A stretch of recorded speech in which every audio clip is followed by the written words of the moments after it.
Welcome to a short video about the interior of the new Land Rover, are we still allowed to call it that?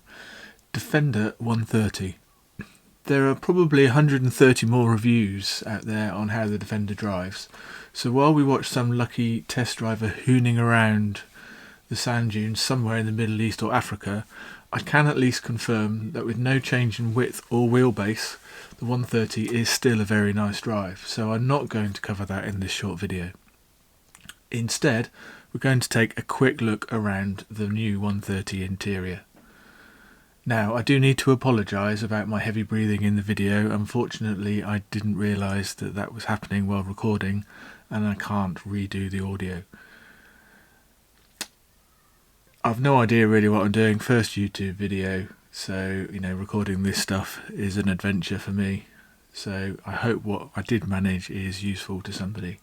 Still, enough gratuitous Defender video. Let's look at the 130 in the flesh.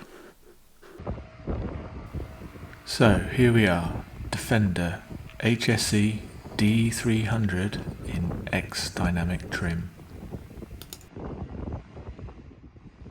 But not just any Defender, it is the massive 130.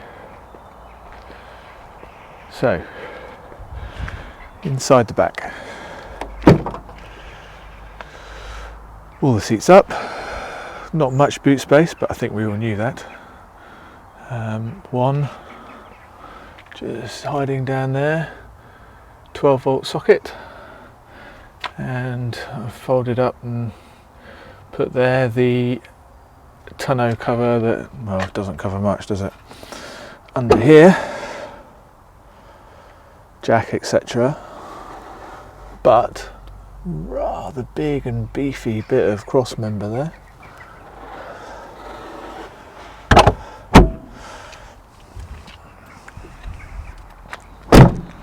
So if we go around the side and into the car, I quite like the colour combination we have here.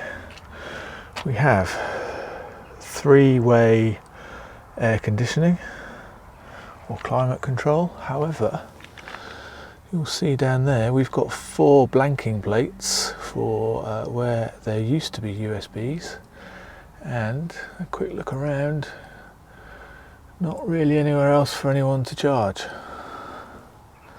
Now, these seats aren't all the way back, but if we just grab this, there we go for the middle seats, or the rear seats. As you can see, there's a reasonable step there, so you do get a bit more leg room and your knees aren't in your chest. So we just clamber in, and it is a clamber. Again, it's all quite nice in here. They've cut away into the sides, and here we see armrests which are all coated in nice leather, but again, strangely, a blanking plate there. And if we switch to the other side, another blanking plate. So, look forward at the moment, the sunroof is closed for the front, that's automated. Then we've got the bigger infotainment screen, and if I look all the way up there, come back, we've got a manual sunroof for the 3rd row. Again, we've got quite a small gap to clamber out of. The seating is reasonably comfortable. I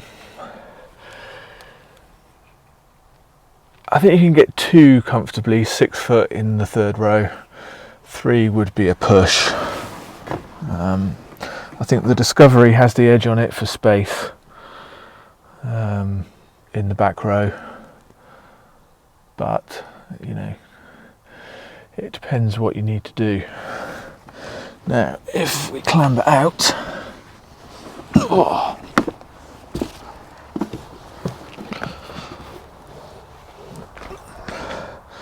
and push this back, one thing you'll notice is these seats do not come up to go flat into this space. So you go to the handle, and then that comes down like that. And then the same on the other side.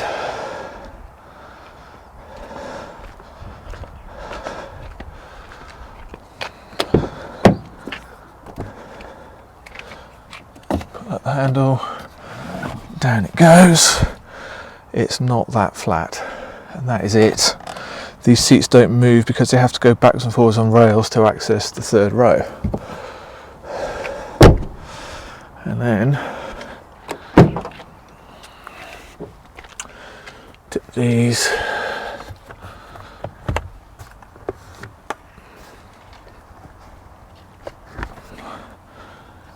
pull, push.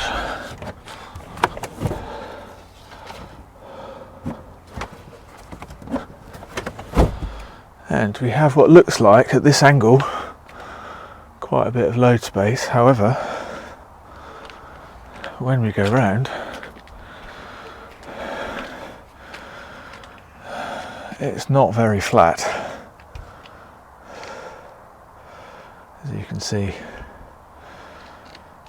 Now, just so happens, I have tried, you can get an entire single mattress in here, which might help you if you wanted to use it as a camper van. But really, as it stands, without some serious changes, as a camper or overlander, would you pick a 130? Not sure. So let's put these up.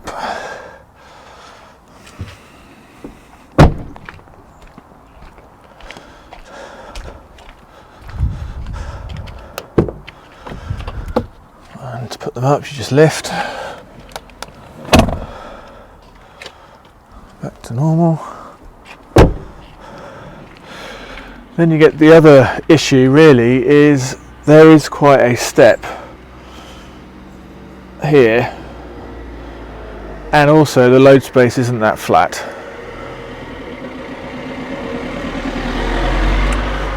So actually, I think for dogs, because we do have a rather large dog, actually you can't use one of these because they bounce around, they can't lay flat easily, you can't easily protect this interior. There's quite a few gaps, so if we go down, you know, there's big gaps here.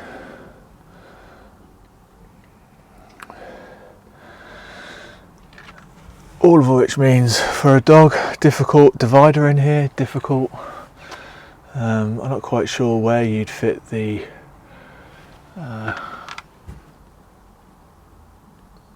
an official divider, or even though it is massive in terms of the amount of space. I'm guessing that would be a compressor potentially.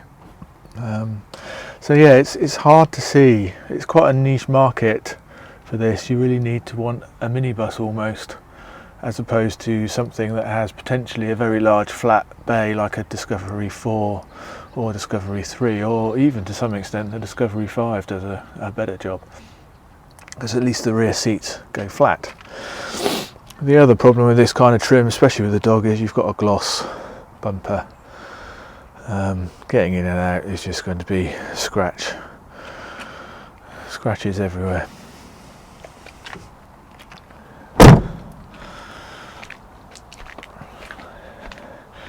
Inside the front, however, it is all standard fare. Carpet mats in here, but underneath is your normal Defender, easy to clean. It is quite easy to clean, but I think this shows the sort of dual split personality of this car. Carpet, so it's more a people carrier.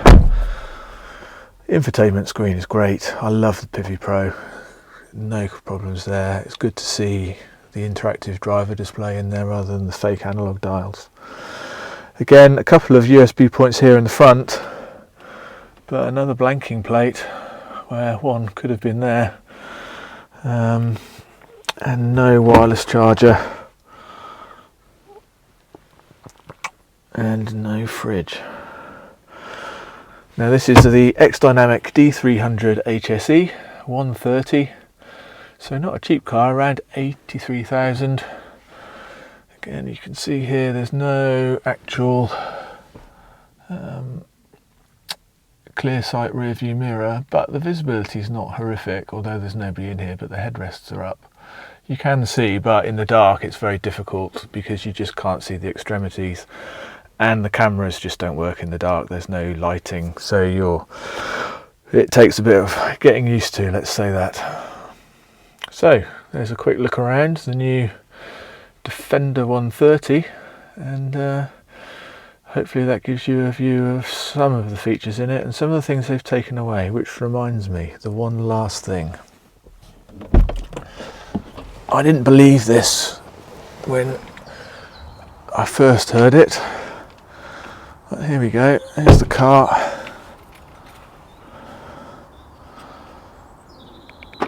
Right, we are now locked. And here's the fuel filler cap.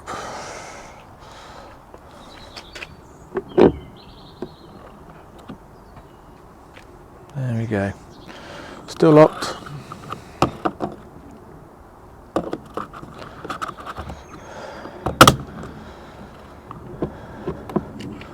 What's that all about?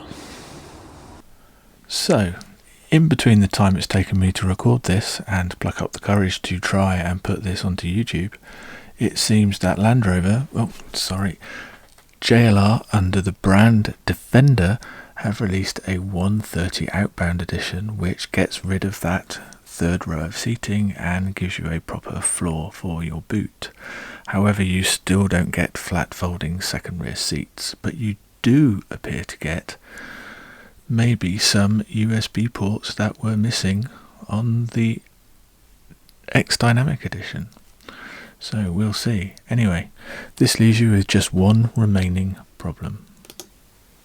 Will you be fined for using more than one parking space at your local Waitrose?